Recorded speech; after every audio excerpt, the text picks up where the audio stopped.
Once upon a time, there was a beautiful young girl who lived with her cruel stepmother and two ugly stepsisters.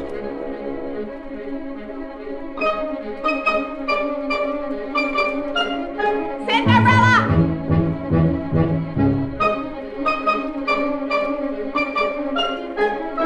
Cinderella! From morning to night, they shouted to her to wait upon them. The sisters hated her because she was so beautiful and they were so ugly. They dressed her in rags and forced her to sweep and scrub and do all the heavy work in the house. Cinderella! Cinderella! The stepsisters had beautiful rooms of their own, but Cinderella had to sleep in the kitchen, huddled near the fireplace to keep warm. And because she awoke every morning covered with soot and cinders, they called her Cinderella. Wake up, Cinderella! But one day, great news came to the house. Hear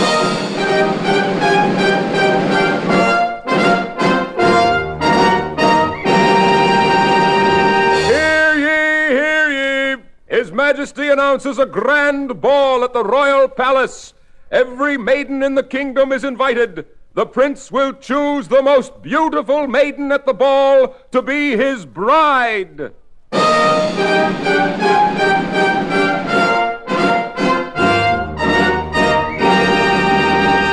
As soon as they heard this, the stepsisters began preparing for the ball. They called in tailors and jewelers and dressmakers and hairdressers, and all went busily to work.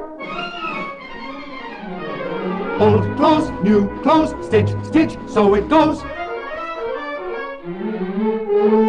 Stitch, stitch, is it clothes that can make a lady fair? As they worked and sang, Cinderella had to hurry about and help all of them. But of course, she wanted to go to the ball too. And at last she gathered up courage to ask. "You go to the ball?" laughed the stepsisters. "You, Cinderella, at the ball?" Stitch, stitch, so it goes. Dress in satin, comb your hair. Will it make a lady fair? No! "Think of her dancing there in her rags," said the older stepsister. "I'm the one the prince will choose," said the younger stepsister. When they see me dancing at the ball, they will stop and stare, and the prince will call. The prince will ask me for my hand as the fairest one of all. Oh, I know you're sweet and I know you're fair, but remember, sister, that I'll be there. He'll turn from you when he sees me, and I the queen will be. And now the sisters quite forgot Cinderella as they continued quarreling with each other. He'll choose me! He'll choose me! So it went on day after day until the very last minute. I'll be queen! I'll be queen! "Oh, do stop it!" shrieked the stepmother. "Here, the coach is at the door." She hurried the two stepsisters out, and they rode away to the ball. Cinderella sat all alone in the garden, crying sadly as she thought of the ball. At last she fell asleep.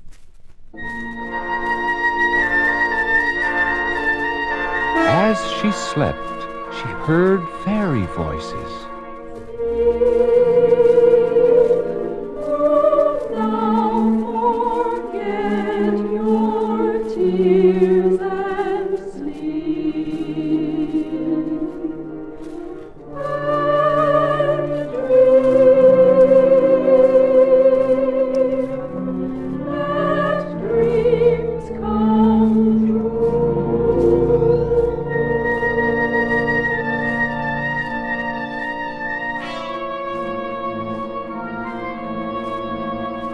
Cinderella opened her eyes.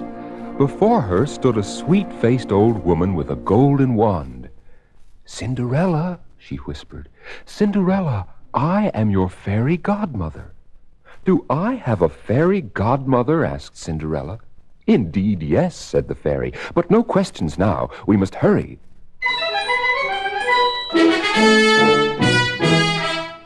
She waved her wand, and instantly a host of fairies appeared. "Quick!" cried the fairy godmother. "We must make Cinderella ready for the ball." First, a coach fit for a princess. "Here, this yellow pumpkin will do." She waved her wand, and the pumpkin became a coach of glittering gold. And now the horses. She waved her wand again, and 4 mice scampering by became 4 milk-white steeds. And now a coachman and a footman. She touched the cat and dog with her wand, and there they stood.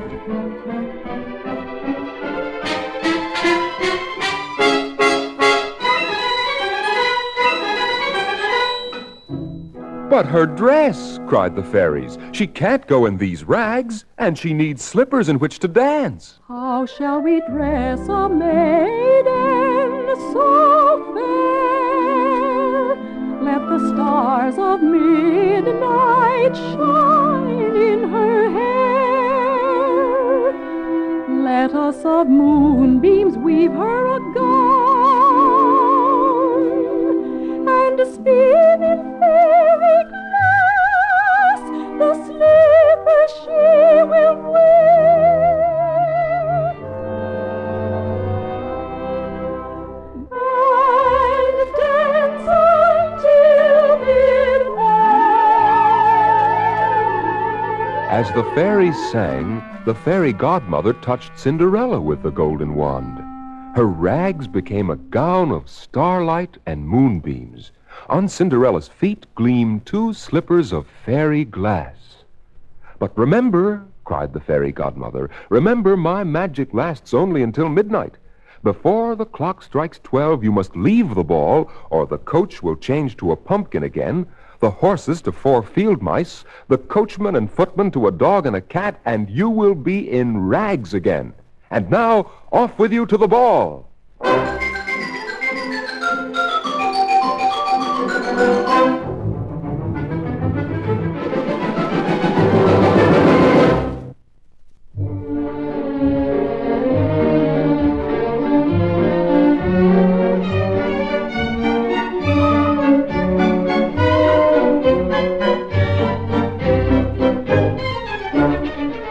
When Cinderella arrived at the palace, the ball had already begun.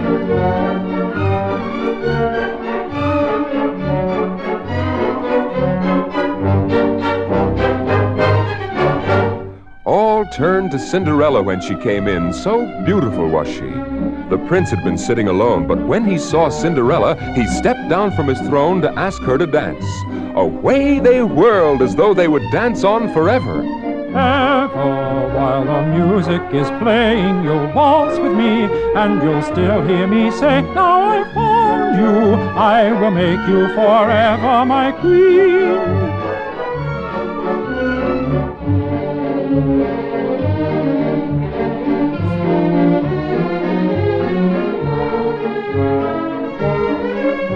Forever as the dream goes on, but at midnight the spell will be broken.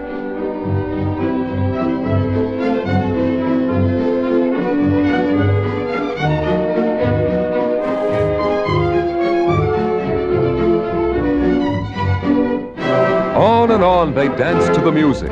All wondered who the beautiful princess might be. And as the hours went by, Cinderella forgot the warning of her fairy godmother until suddenly the clock began to strike.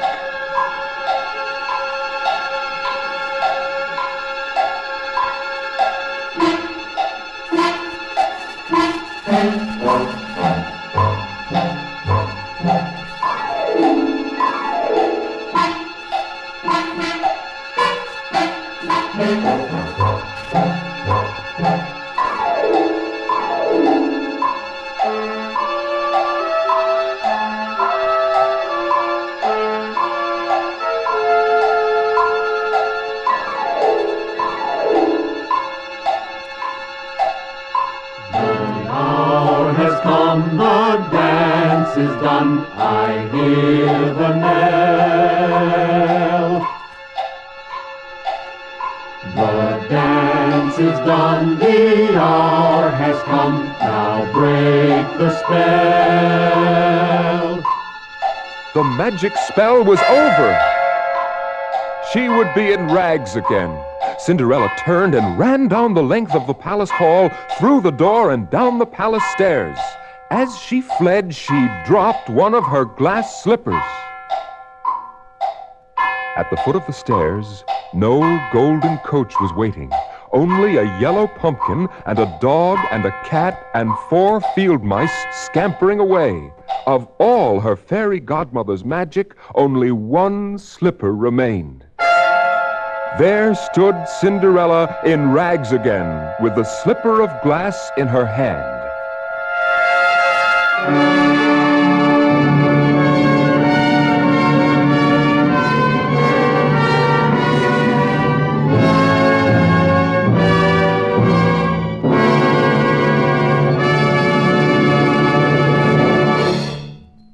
The next morning, the prince sent out messengers to find the beautiful princess with whom he had danced. The messengers visited all the cobblers in the land to see if anyone had ever made a glass slipper like the one Cinderella had left behind at the ball.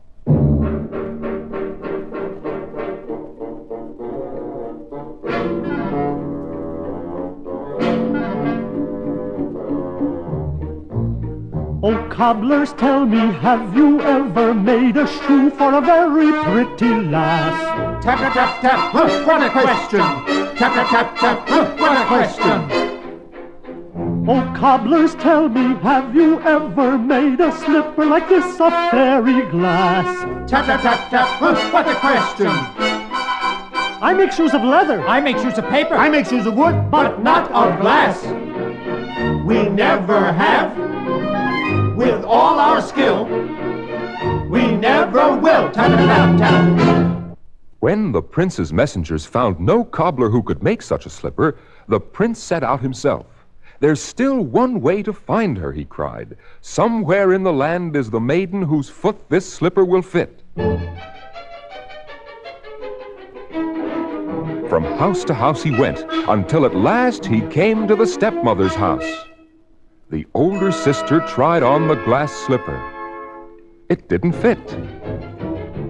Then the younger sister tried on the slipper.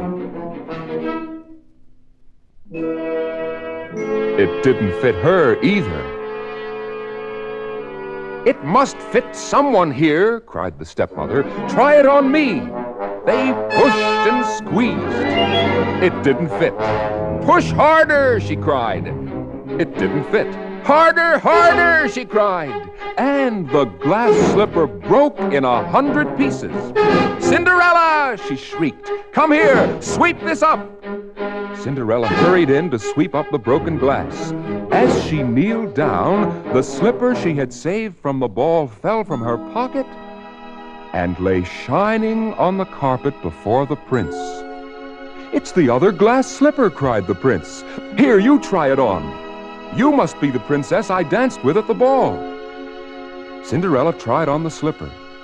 It fit her foot perfectly. "I have found you at last," cried the prince. "I choose you for my queen." And so the prince found Cinderella again. In the royal coach, she rode back with him to the palace. There they were married, and as king and queen, they lived happily ever after.